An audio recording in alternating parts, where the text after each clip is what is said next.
Chase Lee Hockey here with the Blue Futon. Out of the box, or out of the wall, whatever you want to call it, we have... Oh, I did it right. Your vice is a locked room, and only I have the key.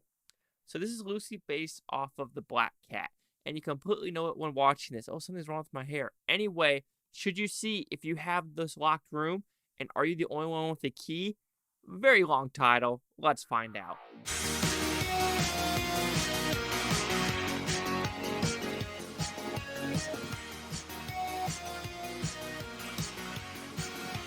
So I gotta say it again.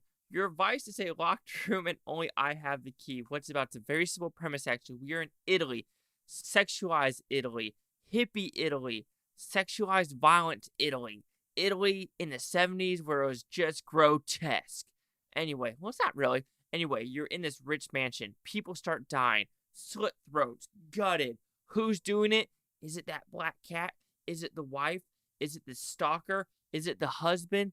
Is it anyone? We might not know. So let's find out. So, do I like this film? This is the definition of sleazy movie. Apparently, this director, Sergio Martino, which apparently Eli Roth loves this director because he did a thing in the special features. But all he does is kind of this sleazy stuff. And it's not just this director. Italy, during the 70s, had this Gallo, Gaillo. I'm saying that wrong, completely wrong. But that style of filmmaking of like murder, mystery, death, sleaziness, sex, nudity, niece versus wife, niece and husband. Like you go into some like, porn these days where it's like, oh, my stepbrother, stepdaddy. This is almost the same shit, but in Italy in the 70s. Is it 70s? But it was just like, what year totally? Does it give the year? 72. So yeah, absolutely bonkers. But when watching this, you cannot not be entertained. However, it is super weird. So with that, we'll give the pauses of the story. I think the story itself is pretty entertaining because, like I said, you have this black cat. You have these random people dying. Is it the husband just going in a drunken state of not remembering? Is it the wife because she is jealous of what the husband is doing? Also because the husband is cheating on the wife, is abusive to the wife, is just a horrible human being. So is it her doing it for revenge? Or is it this random stalker in the background? Is it this so-called niece that is now in the picture trying to do something? Or is it this motorcycle rider who's taking interest with the niece? Who is it? It is a love triangle affair, and it is very interesting to watch. So I'll give it that with the story as well as the screenplay.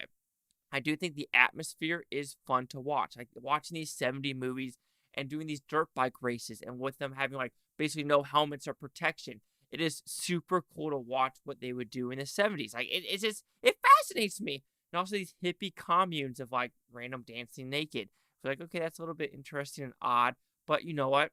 I'm entertained. So this movie entertains through in and throughout. However, some of the acting isn't the greatest. Like, you will have stuff like when they find a dead body, the person they catch is like,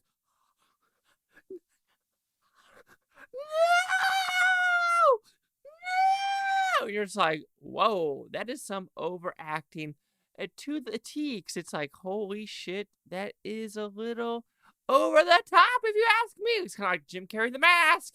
And while one could say the story is interesting, like the overall premise, but the weird subplots and sexual desires in this movie felt me just a little icky. Because, like I said, there's a scene where a niece comes in, and then all of a sudden there's a lesbian scene with the niece and that wife, and you're just like, oh. We're going there. And then the next scene is like the niece and the husband. You're like, are they related?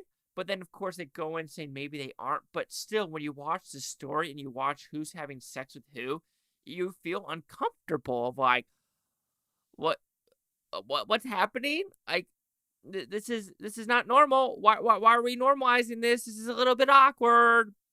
But with that, as well as some of the acting, and some of the scenarios, and you could say camera movements with some of the sound effects were a little bit awkward. Let's put it that way.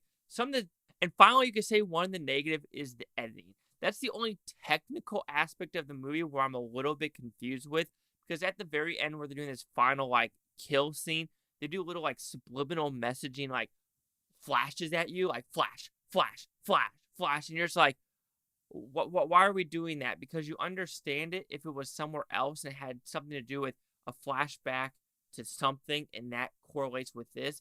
But they're literally flashing back to a road, a sign on the road, them driving a gas can, and then them driving the other side of the road, like with a woman on it. And I don't know if that's supposed to be for sexualized purposes with a motorcycle and gas. I don't know. So just having that weird editing choice, like, I see you're trying to do something cool and hip, but I don't understand why it needs to be cool and hip. But overall, so I get the title right. Your vice is a locked room and only I have the key, which, let's change that title. That is something drastic. That is not going to fit in the title of this movie. Anyway, it was a enjoyable film. I enjoyed it. I thought it was entertaining to a T. Like, you're watching, you're like, I can't keep my eyes off the screen, which makes you wonder, is it because it's a horrible movie and it's like a train wreck like Suicide Squad in 2016 where you're like, this is horrible, but I can't stop watching? Or is it just a decently good, well-made movie? That is something for you to decide. But, like I said, technically it looks good. The camera movements are pretty good. The sound design is good. The story itself is pretty solid, and the directing is there, and so is the gore. However, some of the sexual desires in this movie really made me feel awkward, and that correlates with the underlying story of the subplots just don't work. And like I said, some of the editing choices were just a little too awkward. So your vice is a locked room and only I have the key will receive a 3.5 out of 5 with Futons, equals at 70%. Let's see what the critics usually scores think, but I could probably honestly put this in the 60 range. But like I said, I think the story being the 70s was entertaining. However, there's a bunch of these movies, and this is the only one I've seen. So my score can fluctuate drastically after I see more of these type of films. So critics a 100% with 9 of them. Audience score is 66 over 1,000. Here's critic consensus. But however, it says 100% is 3 out of 5s, 2.5 out of 4s, 3 out of 5s. So it's not like perfect, but you get what I'm saying. 66, 170. Chase out with the Blue Futon. Like, comment, subscribe. Let me know what you think is Butanotopia. You Butanotopia think watch a fantastic day. And yeah, Arrow Release has a lot of these. And it looks like I'll be diving deep into the Italian sexy gore horror mystery cinema.